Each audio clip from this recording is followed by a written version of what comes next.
What's the scariest hallucination that you have ever experienced? Story 1 had a patient with Lewy body dementia, not schizophrenia, but it produced horrific hallucinations. I was working the night shift from 10 p.m. to 6 a.m., and my office was close to her room. She would scream and scream and scream all night long. I would go and sit with her and ask her if something was scaring her. She saw people waiting in the shadows in the corner of her room. She heard them laughing. She saw their faces contorting. She felt rats crawling up and down her body. She felt them crawling into her and violating her, biting her from the inside, then coming out of her eyes. She was still pretty with it, and you were able to have lucid conversations with her. She had a sense of humor like you would not believe. She knew what she was experiencing were hallucinations, but that did not make them any less real to her. Eventually, she stopped being able to discern what was real and what was not. She died a few months ago. I worked with her for 2 years and miss her every single day, but I am grateful that she is no longer suffering. Story 2. I was in school, like 10th grade, and I had been hearing voices for a bit now, to the point that I was almost getting used to the fact that I hear things others do not. I remember getting up from my desk to use the toilet, and when I got out of the room, I saw this man with no face, just standing there facing me. At first, I just thought my eyes were messing with me, so I blinked a couple times, shook my head a little bit, and looked back, and he was gone. There was no way he could have moved in those empty, silent hallways without me hearing it, but he was gone. So I just went to the bathroom, thinking it was kind of weird, but not thinking too much about it. I even joked with myself that now I was seeing things too. But when I got to the bathroom, he was there again, standing in the doorway. I stopped and just kind of stared for a second, more curious than anything. Then I thought maybe he was just wearing a mask or something, and I asked if he could move over and let me into the bathroom. Then this other kid came out and asked who I was talking to, right as he walked straight through the faceless guy. I just stood there speechless, because what do you even say in that situation? The kid looked at me like I was weird, then just walked away. The guy with no face moved over to let me by, and I gave him as wide a berth as I could while I went in, never taking my eyes off him. He followed me into the bathroom, and a few seconds later, this girl walked in, and I began telling her that she was in the wrong bathroom, since I am a guy, when I noticed that she did not have a face either. They both began walking toward me, and at that point I was pretty terrified, so I went and hid in one of the stalls and cried uncontrollably, because at that point I realized that I was pretty much losing my grip on reality. I did not come out until the staff came and talked me into it. The two of them, the guy and the girl, show up every now and again. I have since graduated and moved away from there, but they still show up wherever I am. They never do anything, so I do not know what to make of it. But that first time scared me more than anything else ever has. Story 3. My friend in college was schizophrenic. We were once hanging out in his dorm room at night, maybe around 11 p.m. or midnight, and he got up to go to the bathroom. He opened the door and stopped, staring at the empty hallway. He asked me to come to the door and tell him if something seemed weird. I walked up to the door and saw nothing strange in the hall and told him so. He asked me if I could hear something, and I said no. He said he heard muffled crying or arguing or something coming from down the hall, and he saw a pitch-black hallway when it was actually fully lit. He said the hall was black, not just dark or dimly lit. At this point, he was shaking, and I was terrified because I did not know he was sick, and we were both on the verge of tears. I am not even sure he knew he was sick at the time. I ended up walking him to the bathroom and then spending the night in his room because he could still hear someone crying in the hall. I thought for the longest time that he was pulling my leg, but he ended up going to therapy and getting on medication very shortly after that night, so it was a terrifying and very real moment for him too. Story 4, Snipers. One Friday evening, I was watching television and happened to be playing with a flashlight that I had left on the coffee table. Boom! Next thing I knew, I was in a full-blown hallucination. I heard a special forces team outside the window as they were sneaking through my backyard. I flashed the light around the room, and they got quiet, and they misunderstood my intent, thinking the light was mounted on a rifle. Next thing I knew, they were calling me outside as part of a SWAT response, and I was on my hands and knees on my porch in the dead of night, begging them not to shoot me. I must have stayed out there about 2 hours with my hands locked behind my head as the snipers got more and more nervous about what I might do. Eventually, they decided there was no way to defuse the situation, and they shot me. I spent about 5 minutes lying dead on my front porch, then crawled inside my house to die. I phoned my mom to let her know that I had been shot and that special forces had killed me. Needless to say, she was not buying it and talked me back down to reality a little bit. But that was not the end of it. She had me go to the emergency room and stayed with me on the phone until I got there. I was still in full-blown hallucination mode, so while I was waiting in the emergency room, I heard the leader of the Special Forces unit chatting with the front desk nurse. He knew that I was there and was coming to get me. Luckily, the doctor found me first and did not really know what to do with me, so he gave me 2 milligrams of Ativan and discharged me.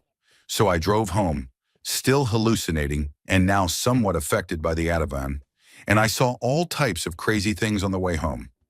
Once I got home, the Ativan mellowed the hallucinations into something almost pleasant, and I spent the rest of the weekend with playful hallucinations. I cannot really describe the fear of believing that Special Forces snipers were aiming at you for 2 hours straight.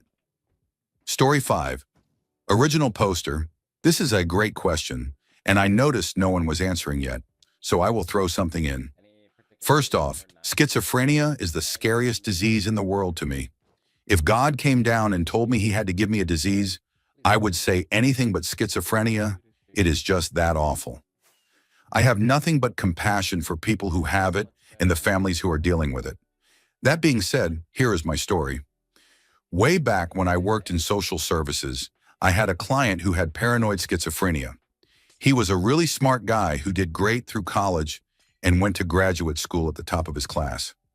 Around the age of 25, he started to become paranoid, having hallucinations of people watching him and trying to control him. By the time he became my client, he had very little left. He lived in a small shack in the woods. I went out to see him, and he was very upset because he felt like the airplanes going over his house, since he lived near an airport, were part of a government conspiracy to control him. He still had his college ring on that he got for graduating with honors. He said to me that he did not understand what the ring was for and that he did not remember. After all he had achieved, and despite how smart and gifted he was back in school, you could now only see remnants of that person. He was now a man barely hanging on, afraid to take his medication, with no memory of his former life and no family to take care of him. It was simply heartbreaking and terrifying. I still think about him and wonder what became of him. Story 6. No diagnosis here, but I have been suffering from constant delusions, paranoia, and hallucinations for the past 2 years. The scariest hallucination I have ever had took place in a Target. I was in the canned food aisle when I saw a little girl grab a can. There was nothing particularly unusual about it, and at first I figured it was just a girl getting something off the shelf for her mom. But then, after a while of standing there silently with the can in her hands, she turned around and stared at me with empty eye sockets. She opened the can and started chasing me around the store with the can lid, which is extremely sharp, and I started running through the store trying to escape. I know it sounds ridiculous, but it felt incredibly real. Eventually I tripped, and the next thing I knew, she handed me the can lid and was controlling my arms. I felt myself hurting myself and was basically screaming, but then I managed to snap out of it. When I came to, I was just standing there staring at the cans with tears streaming down my face. It was the most vivid hallucination I have ever had, and much scarier than the ones I experience every day. Story 7. Not schizophrenic, but I am bipolar, and I was investigated for schizophrenia while doctors were trying to diagnose me due to hallucinations. I initially heard what I thought was a broken radio, both in my home and in my car, for about 6 months. I had just moved house with my then boyfriend and was quick to dismiss noises I did not recognize. However, I began to be completely convinced that a couple were living in the garage and wanted to hurt me. I refused to ever go into the garage. The one time I did, with my significant other, he noted that a door was open, and I sprinted away with the flashlight and was halfway through texting his mother that he was probably dead when he came back in, understandably angry. A few months later, I had the scariest night of my life. I had just broken up with the same significant other for various reasons, including intense paranoia and panic. After telling him it was over, I went to the bathroom to cry.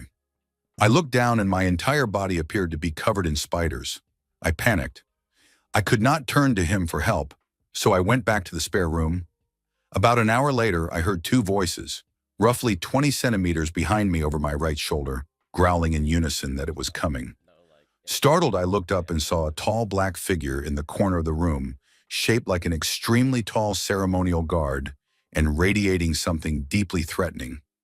At that point, I ran out of the room back to my significant other, who understandably kicked me back out. He later apologized and admitted he did not know what was happening and only knew that I was acting irrationally. I left the next day for 2 months.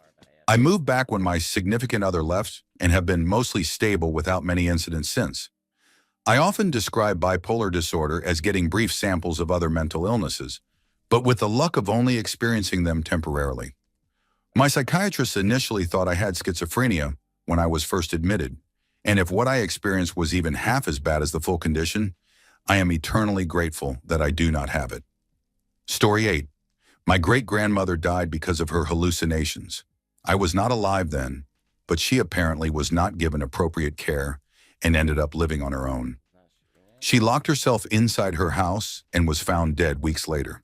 She believed people were trying to kill her, so she armed herself and became so terrified that she did not move, I assume, until she died. She was found with her legs severely damaged from the amount of times she had lost control of herself, and she had consumed quite a few bottles of whiskey. When her house was cleaned and sorted through, they also found dozens of stolen purses with literally nothing taken from them. To me, that is the most terrifying way to die, being so convinced that people are coming to kill you that you starve yourself to death while slowly destroying yourself in fear. My cousin, who is my age, also has it. She frequently believes that she is more than human and has to go back to the hospital often because of psychotic episodes. From what I gather, she hears spirits and occasionally sees them. She has also had so many suicide attempts that it breaks my heart. It is hard to get close to her because sometimes she believes she is beyond human, and when she is in that state, although not scared, she isolates herself to the point of suicidal thoughts. I am grateful that in modern times we have more solutions for her, and I do not want her to end up like our great-grandmother. I sometimes fear that I may have symptoms as well, but not to that extent. It is mostly during manic swings of my bipolar disorder that I hear things and see things. I have never directly seen anything other than movement from the corners of my eyes, and I only hear inaudible whispers. But when it happens, it comes with an overwhelming fear of impending doom, which is the scariest part. Hearing whispers alone is manageable, but hearing whispers while being completely convinced you are about to die adds an entirely different level of terror. To be honest, what I should probably do is stop smoking weed, eating mushrooms, and experimenting with psychedelics, knowing full well that this condition may exist in my genetics. Story 9, not officially diagnosed with schizophrenia or anything specifically related to hallucinations, but I do frequently experience them. I should probably see someone, but they do not interfere with my ability to function, so I have mostly ignored it. When I spoke to my counselor many years ago, she told me that as long as the hallucinations were not telling me to do anything, they were not a major concern. Because of that, I feel like there is a dividing line between people who have hallucinations and people whose hallucinations actively interact with them. Most of the hallucinations I experience involve spiders crawling on my walls. Sometimes I will look over and see a giant spider, or thousands of tiny spiders moving along the wall. Other times there will be a normal-sized spider sitting in the corner, surrounded by an elaborate maze of webs. It usually happens at night while I am in bed, or shortly after I wake up, which makes me think it is related to sleep. Another common one I experience is a specific series of knocks on my bedroom door. At first, these hallucinations terrified me, especially seeing large spiders on my wall. But over time, I learned to recognize the difference between reality and what my mind is producing. The problem is that even when I logically know what I am seeing is not real, I still see it. My brain still reacts as if something is there and needs to be addressed. That is what truly scares me. These hallucinations feel so real that they override logic and reason and make me act in ways I otherwise would not. If I heard someone knock on my door right now, I would get up and open it, even if I knew no one was actually there. That idea terrifies me. Why would I open a door for someone I know does not exist? Or grab bug spray for insects I know are not real? It makes me feel like I do not fully control my own actions or my own life. And that loss of control is far more frightening than any hallucination itself. Story 10, I have been treated for schizoaffective disorder for most of my life and have a documented family history of it. I take an antipsychotic and a mood stabilizer multiple times a day, so I believe that qualifies me to speak on this. I live in a quiet town in a particularly close neighborhood where everyone knows everyone else. One morning, I woke up feeling completely fine, drank my morning coffee, and walked to the door to let my cat outside. As I closed the door, I saw a fairly large man with no shirt on run at full speed into my neighbor's backyard and disappear behind the house. Immediately, I panicked, wondering why he was running and what he was doing in Brad's backyard at 7 in the morning without a shirt. The problem with delusions and hallucinations is that when you are experiencing one, it feels absolutely real with no doubt whatsoever.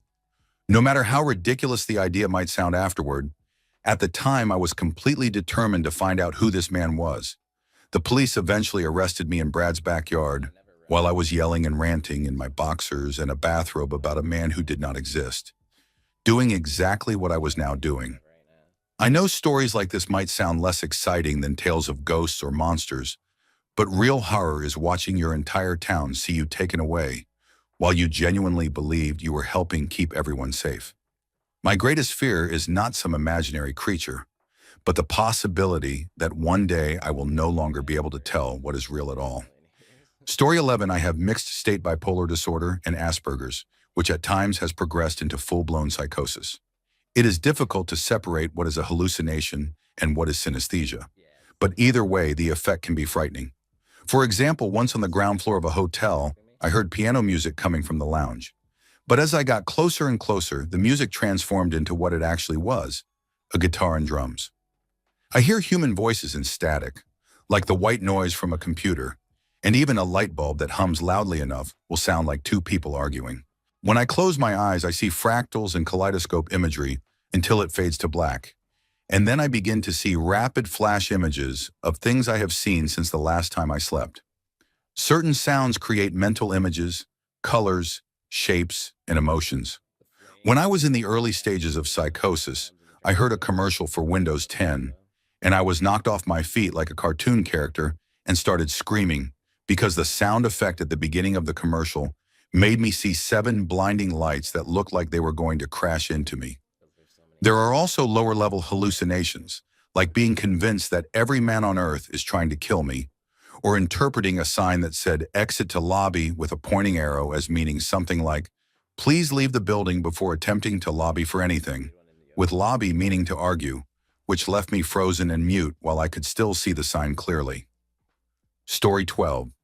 Schizoaffective disorder and bipolar 1. I have had many mild to moderately severe hallucinations, especially when I was undiagnosed or stopped taking my medication, so I will only describe the 2 worst episodes. My first major visual hallucination happened when I was 14 and undiagnosed. I was up late talking on the phone with a friend when I heard tapping on my window. I looked over and saw a completely glowing white hand making strange gestures and grabbing at the air. I completely panicked and ran downstairs to tell my parents that someone was breaking into our house. The important detail is that my bedroom was on the 3rd floor. My dad went outside to investigate anyway, but they brushed it off as a bad dream, since I also have night terrors. When I went back to my room, things were quiet for a while, but about an hour later, the hand was back, this time flailing violently as if its body were being shaken. It was horrifying, and I ended up sleeping in the bathroom that night.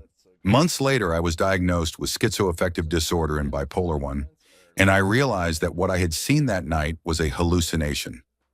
The experience that affected me the most happened after I had an abortion. At first, I was emotionally okay with my decision because I was dealing with severe alcohol addiction, and my family has a very serious history of postpartum psychosis.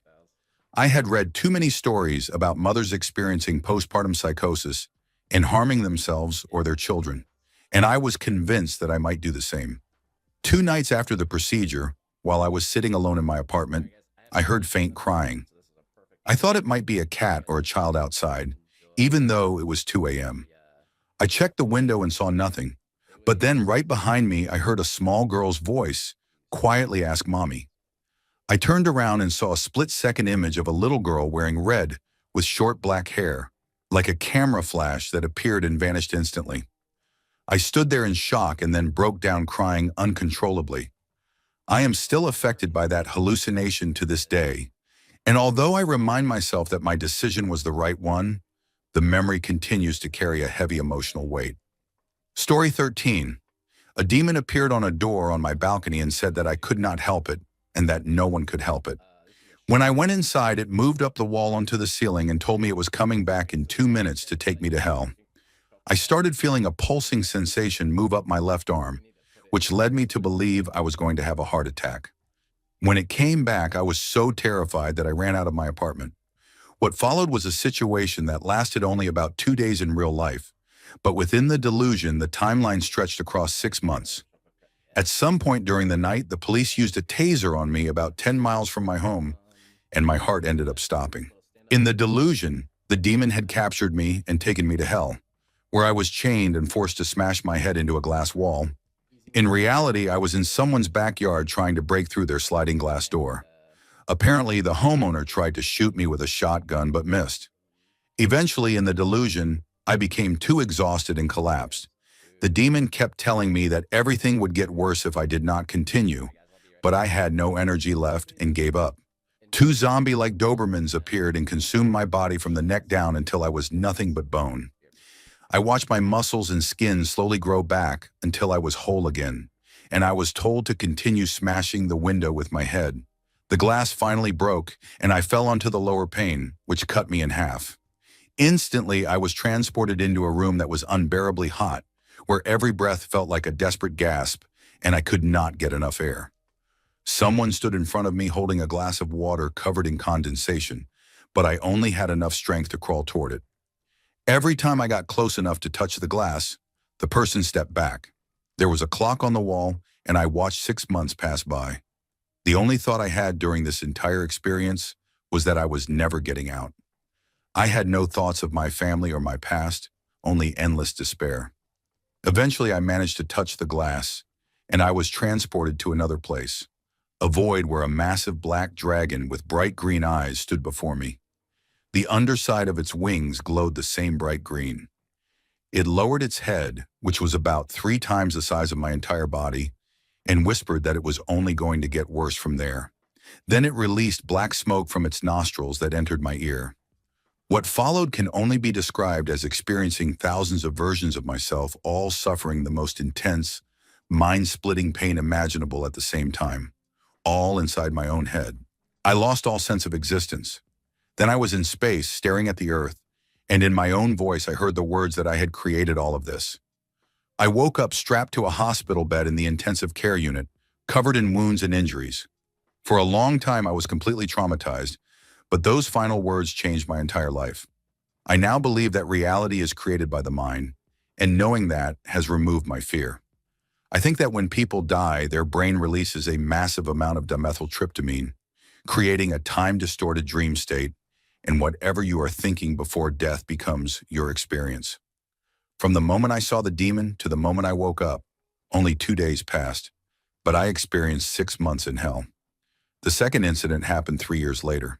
I had come to terms with the first experience and had not had anything severe happen in a long time. I was dating a woman I planned to marry, had a dog, and lived in a nice apartment in Southern California near the beach. Life was good.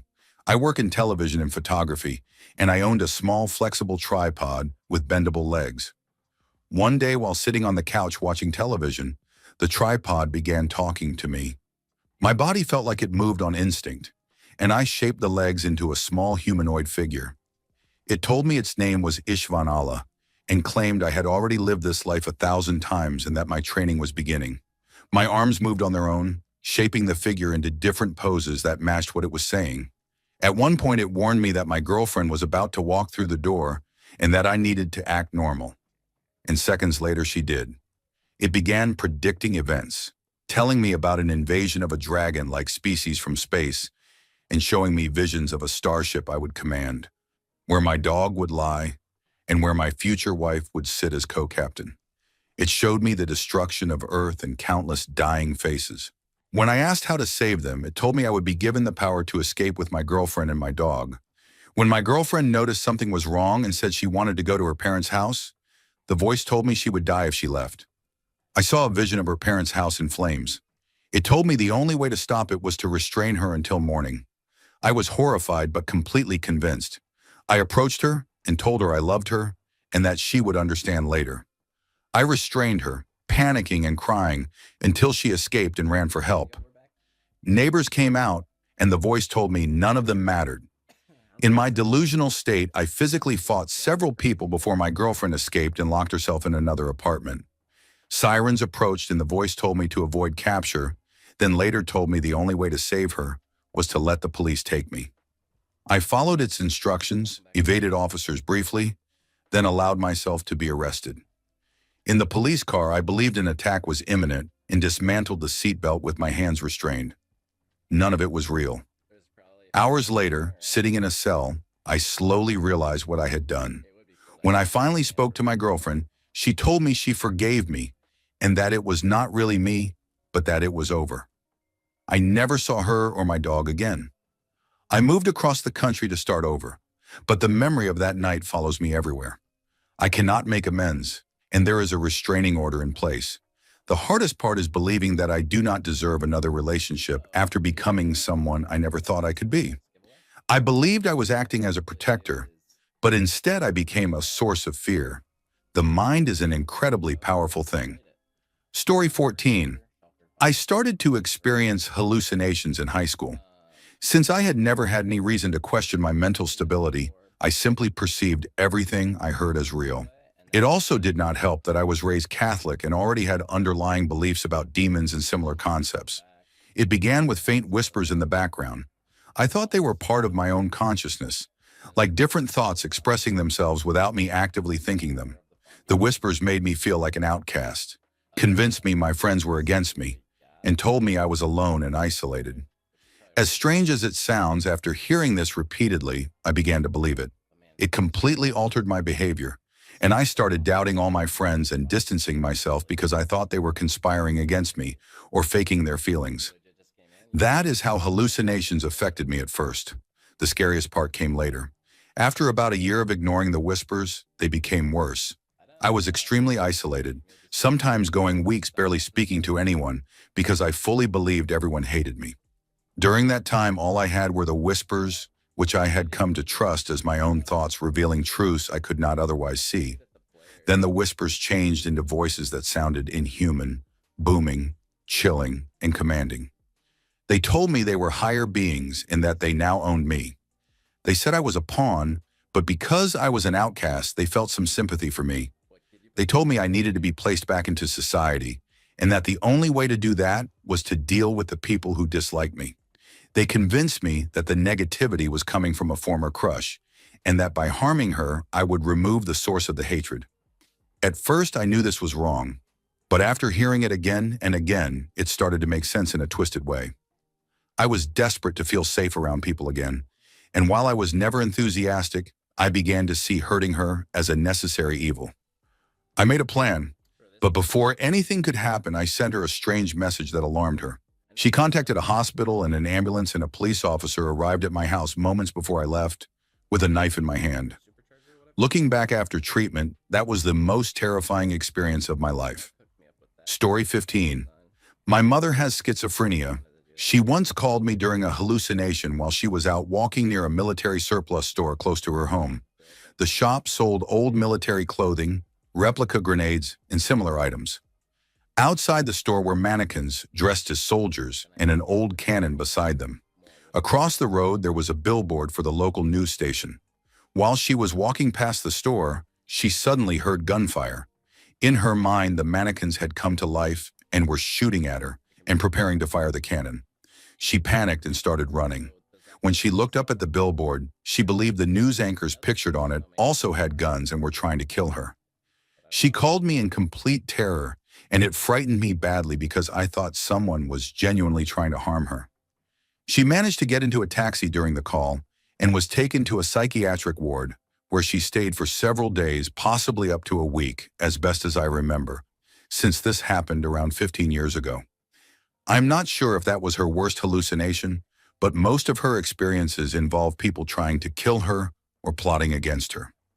Once she heard someone on the television say headshot at 12 o'clock, and afterward avoided sitting near windows around noon and midnight because she thought it was a warning that someone would shoot her in the head at 12 o'clock.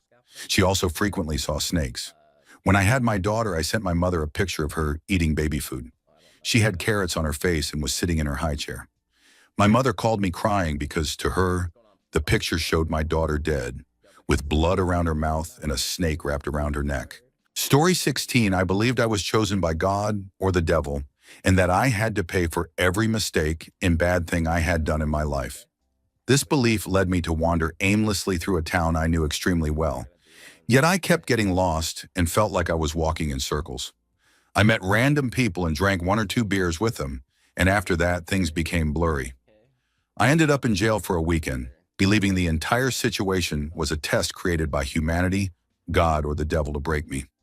I gave the police false information because I did not have my wallet or identification. Later, I learned that I had walked into a woman's house and tried to do laundry, which was why I was arrested. I was also charged with obstructing an officer. My parents eventually bailed me out after filing a missing persons report. I was still unmedicated and experiencing hallucinations and delusions for about another week. They involved religious themes mixed with conspiracies and extraterrestrial ideas. At one point, I became convinced that to atone for my sins, I had to end my life so that Jesus could live again. I attempted to harm myself multiple times with a blade, but could not go deep enough. I lost blood but was not hospitalized. I got my prescriptions the next day, and things slowly began to calm down, although paranoid thoughts and strange religious ideas lingered. A couple of weeks later, things finally evened out, but the experience still shakes me.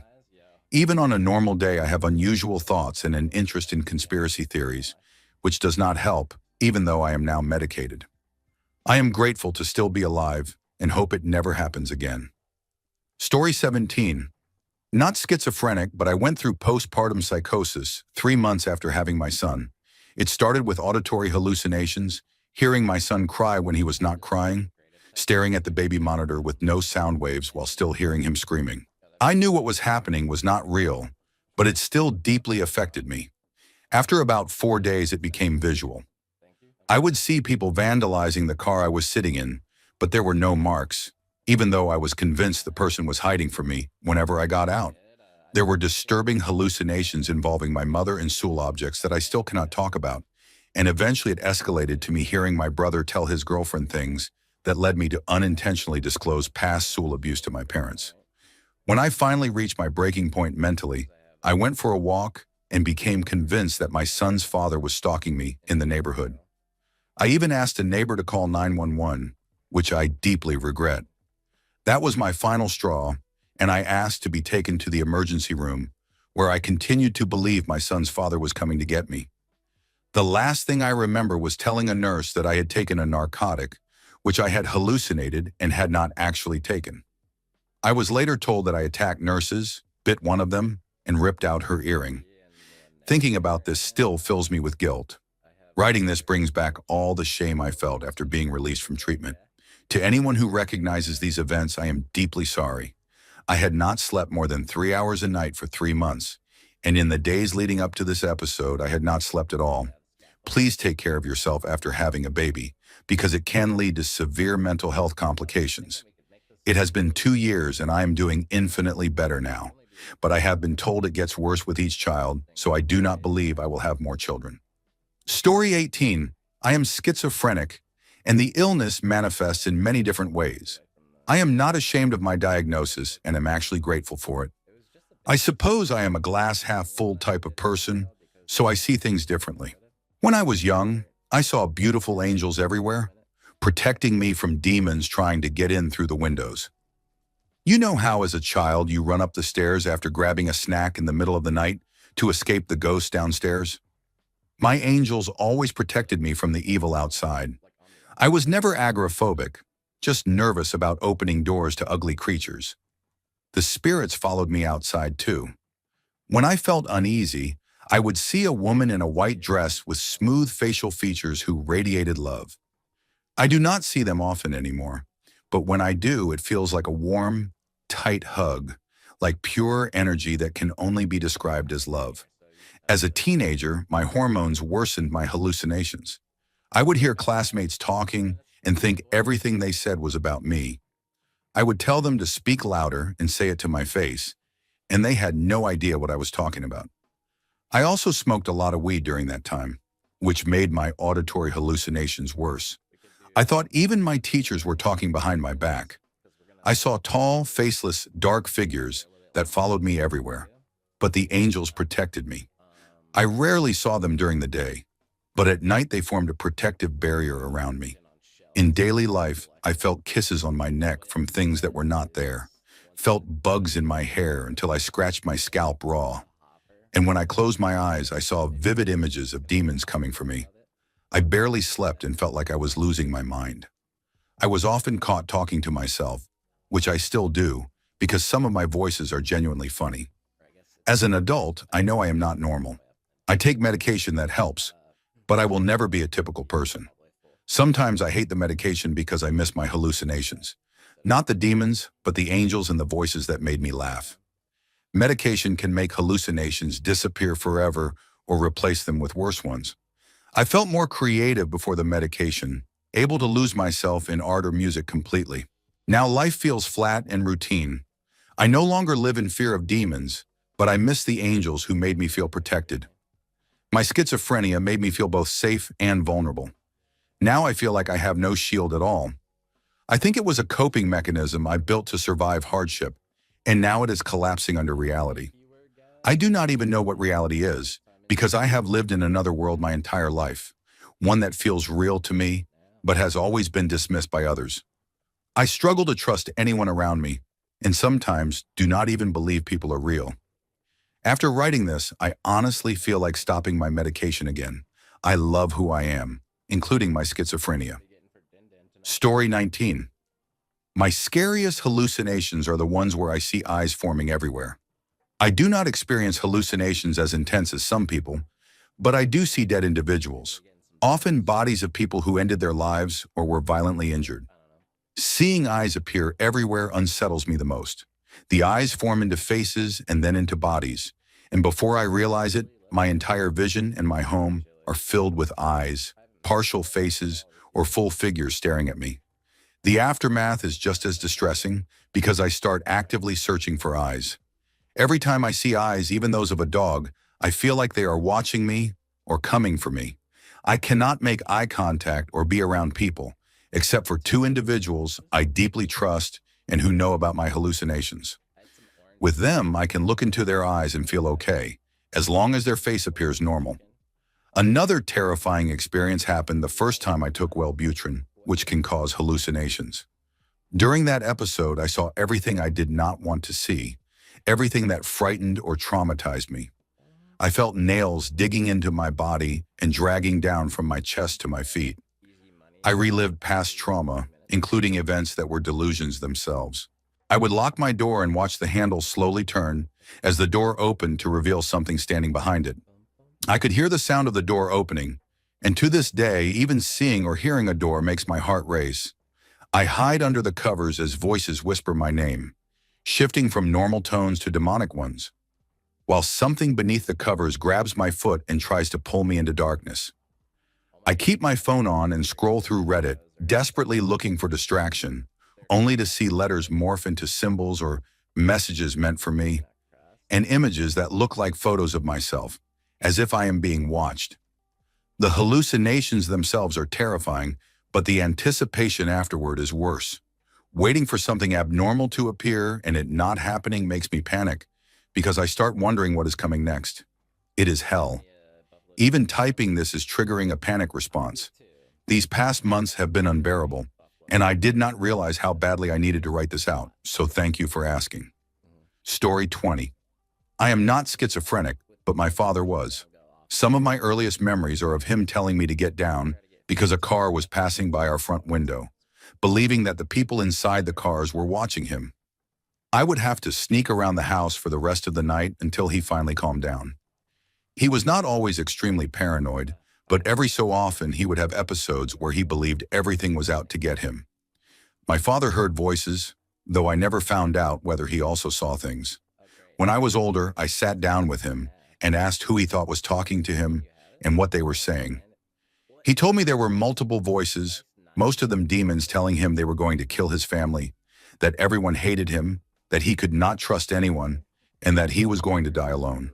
He said they constantly whispered in his ears and sometimes argued with each other. One voice would say not to tell his son anything, while another would say that I was his son and he could trust me, only for the first voice to threaten that if he told me anything, they would kill me. The voices talked over one another, and he could not always understand everything he heard. My father was very religious, so to him these voices were demons trying to pull him further away from God. He did not talk about it much, and I did not even learn that he had schizophrenia until I was around 20 years old, when I started asking him about the medication he was taking. The way he acted after taking Seroquel worried me, because he would walk around half awake, barely able to speak, and would often make a mess. I wanted him to stop taking it, but when he told me it helped silence the voices and allowed him to sleep, I stopped pressing him about it.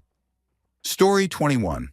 I am not schizophrenic, at least as far as I know, but I do occasionally see things, especially in the dark. I have experienced this for as long as I can remember, and because of that, I grew up thinking it was normal, so I never really questioned it. Most of the time, it involves very tall figures standing and staring at me. When I was a child, it terrified me, but eventually I learned that if I focused hard enough, I could make them disappear, until one time when they did not. I was 20 years old, living alone in an apartment, and I woke up to find the television turned off, even though I had fallen asleep with it on. I rolled over and realized I was completely surrounded by these figures. Most of them were around 8 feet tall, and there were at least a dozen standing over my bed and around the room, far more than I had ever seen at once. I could not clearly see their features, but their heads were unnaturally tall. At first I was shocked, but then I closed my eyes and focused, expecting them to vanish. When I opened my eyes again, they were still there, and now they were moving, which my hallucinations never normally do. I panicked and tried again to make them disappear, but it did not work. Just before I started screaming, their bodies seemed to melt into the walls and vanish. What still disturbs me the most is that my television had been turned off. Everything else I can explain away as hallucinations, but I know for certain the television was off, and even though there are logical explanations, it still makes me wonder if something else was there. Story 22. I had a particularly disturbing hallucination while under the influence of lysergic acid diethylamide and synthetic cannabis. I was 16 or 17 years old, taking the public bus to and from charter school, and at the time I was deeply interested in altered states of consciousness. Hallucinations were something I was familiar with, and I believed I could always tell what was real and what was not. I would wake up, drink my coffee, take the long bus ride, and once I reached the downtown library, I would take 1 or 2 doses and wait for it to take effect on the rest of the ride. One afternoon after school, while coming down and walking to the bus stop, I decided to smoke under a bridge. Almost immediately, I felt that something was very wrong, like my brain was malfunctioning. I climbed out from under the bridge and started walking, and along the way, I convinced myself there was a bee inside my shoe.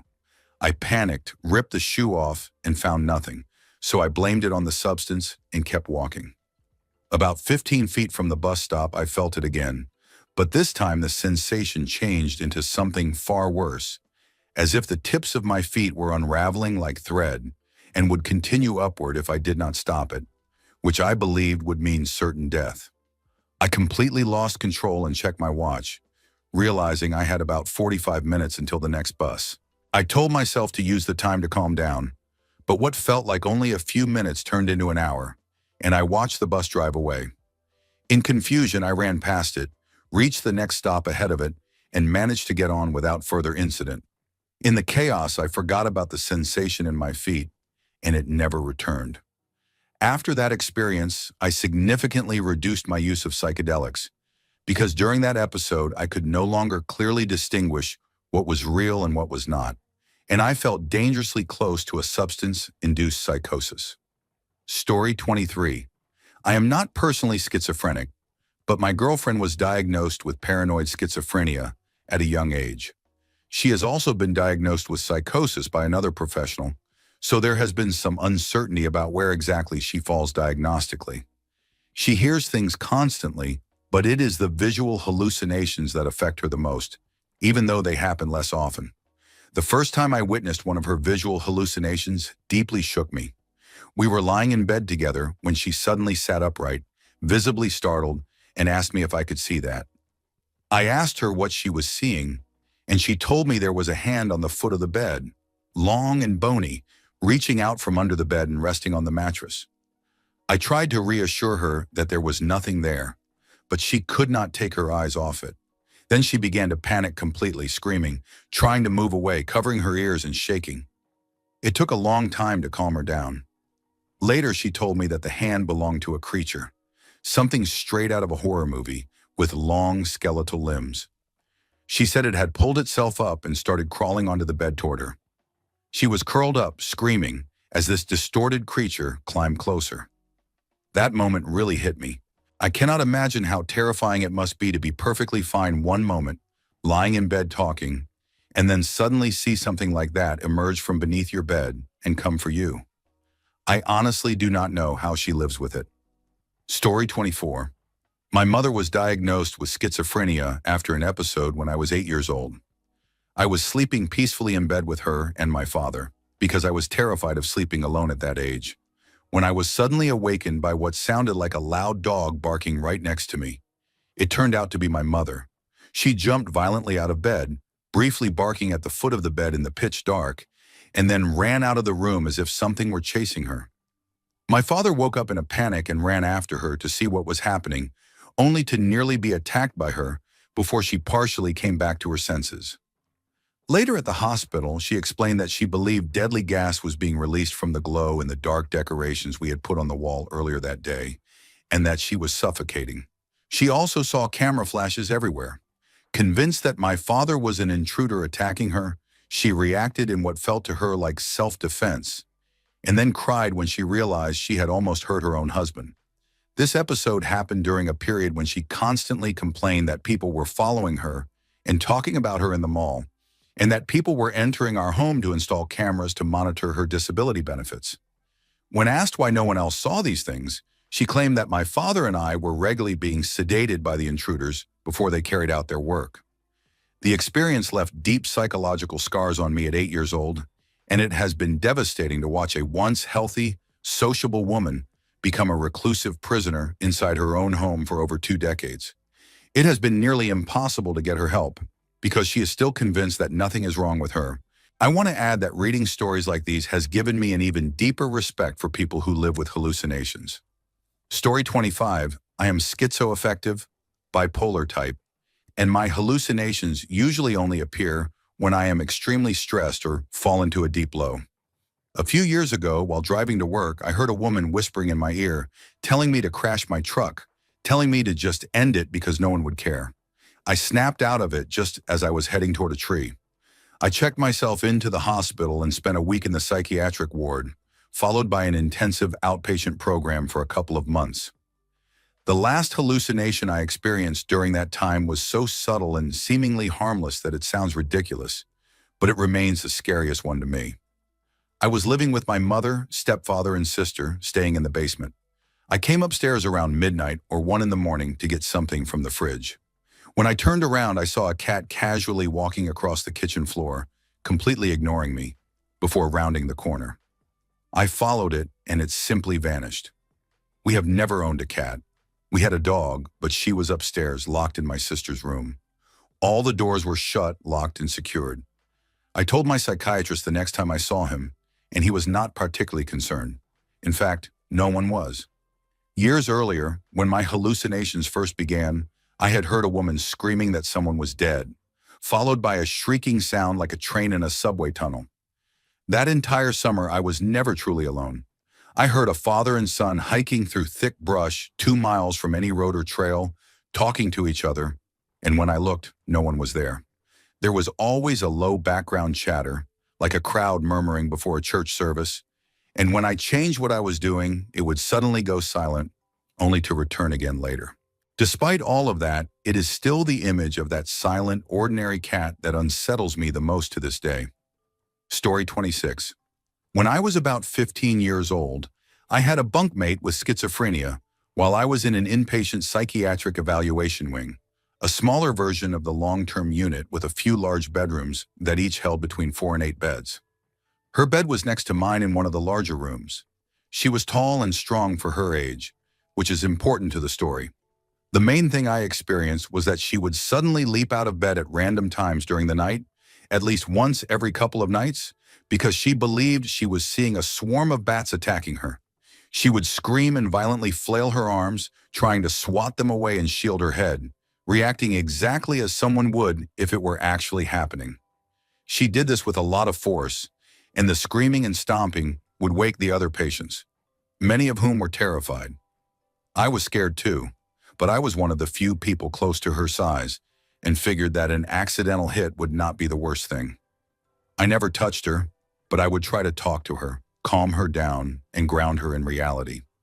Nothing ever seemed to work. She would keep going until the nurses rushed in with Thorazine and a stretcher with ankle and wrist restraints to take her to the quiet room. I felt horrible for her. I suffer from panic attacks, so I understand something about overwhelming fear that feels completely out of your control, even if I did not fully understand her experience. I could see how genuinely terrified she was, and there was nothing I could do to help, even standing right next to her. I was just another troubled 15-year-old and not a therapist. This was over 15 years ago, and I never saw her again after I left the evaluation wing. When she was doing well, she was kind, strong, and friendly, and she spent time drawing with the other patients in the cafeteria. Once we drew portraits of each other. I asked her to draw me as I looked, and when I asked her to let me draw her, she described in great detail a person who was the complete physical opposite of her in every way. Essentially everything she wanted to be, but was not. It looked like a fantasy character, similar to something from Sailor Moon, and that was how she wanted me to draw her. I did, but it made me feel deeply sad. I wanted to include that because it felt like it showed how her mind worked during that time. She was a beautiful person, and I truly hope she was able to get the help she deserved. Story 27, I was never officially diagnosed with anything because I never saw a professional, but from about 2 to 10 years old, I experienced a massive anatomically correct eyeball, complete with nerve endings, that followed me around. It was about the size of a balloon and did nothing but stare at me. Yet it absolutely terrified me. I was being abused by my father at the time, and the eye would usually appear during periods of extreme stress.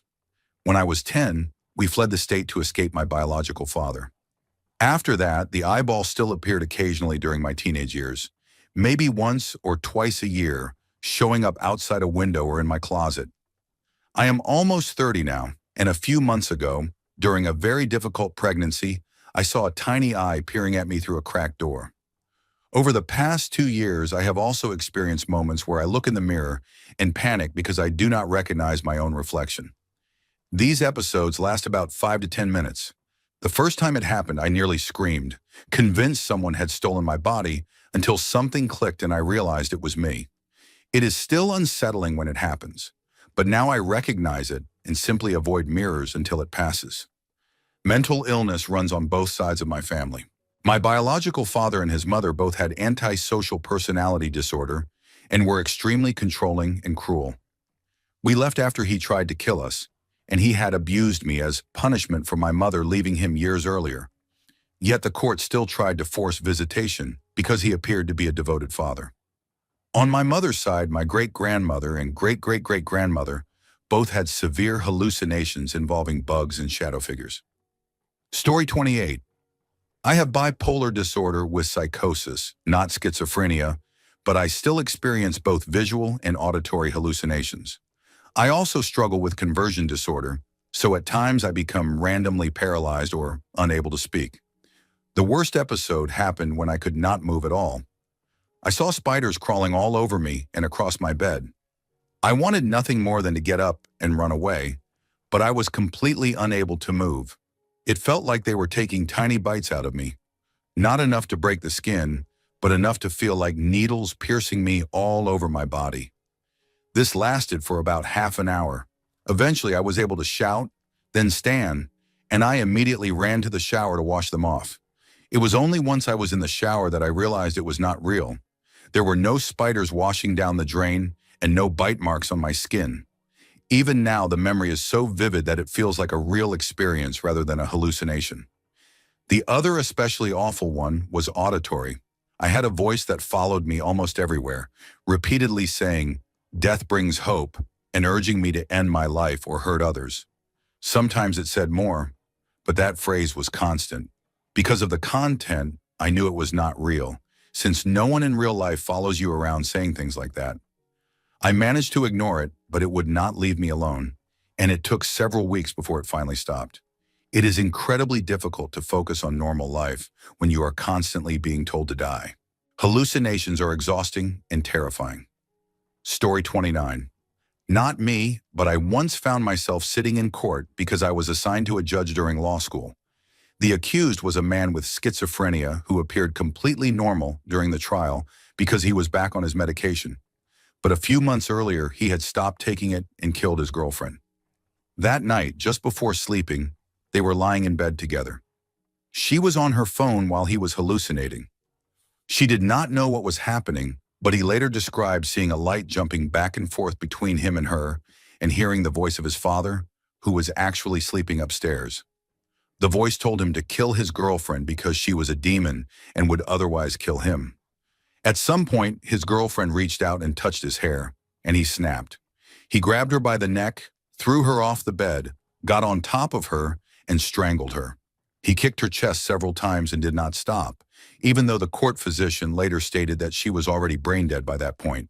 The voice of his father then told him to stab her, so he went to the kitchen, grabbed a 30-centimeter knife, and stabbed her with such force that the tip hit the floor beneath her and became lodged. The scene was horrific, but all he felt was pride and relief, because in his mind, he had just killed a demon that was about to kill him. When he left the room, his real father came downstairs, and the accused told him that she had stopped breathing. The father was confused and horrified. When the police arrived, the accused was sitting at the kitchen table, bewildered that his father was not proud of him for doing what he believed he had been told to do. He genuinely did not understand that he had killed his girlfriend of 3 years. According to the testimony, he had been hearing different voices in the weeks prior, but none of them were hostile. They helped him when he got lost or gave him advice. That night was when everything changed, and the court physician explained that while most people with schizophrenia harm themselves rather than others, this progression is still considered a known pattern. Story 30. This does not exactly answer the question, but this is my experience with schizophrenia through my cousin. She has been struggling for almost exactly 10 years now. At first, she was diagnosed as schizoaffective, and now they simply label her schizophrenic. I have not seen her since the beginning because we do not live close, and we are not particularly close as a family, and she barely leaves the house now. But I get regular updates. She hears voices that she believes are aliens, and originally thought she had been chosen to receive special information. She has said she likes the voices, which makes it very difficult to get her to take her medication. We all knew something was wrong, but one day she stole her mother's car and tried to drive across the country to stay with a woman she had only met once the week before. The family panicked because she was alone, driving somewhere unknown, with a mind that was clearly not functioning normally. Thankfully, the woman she was trying to reach turned out to be incredibly kind. She contacted my cousin, who was avoiding her parents, and paid to fly her to her home. When my cousin arrived, her mother was already there and eventually took her home after a few days. It has now been 10 years, and it has been devastating. They have never been able to get the medication right. When the medication quiets the voices, it either makes her sleep all day, becomes suicidal, or causes other severe issues. They have been trying different treatments constantly, and it feels worse now than ever. She has said she does not want to live and recently attempted suicide. The only small relief was that she was involuntarily committed until her father allowed her to leave. I see him as enabling her, even though I know it comes from love and not being able to watch her suffer. She is an only child and her parents are older. This situation has destroyed their marriage. It is heartbreaking to watch,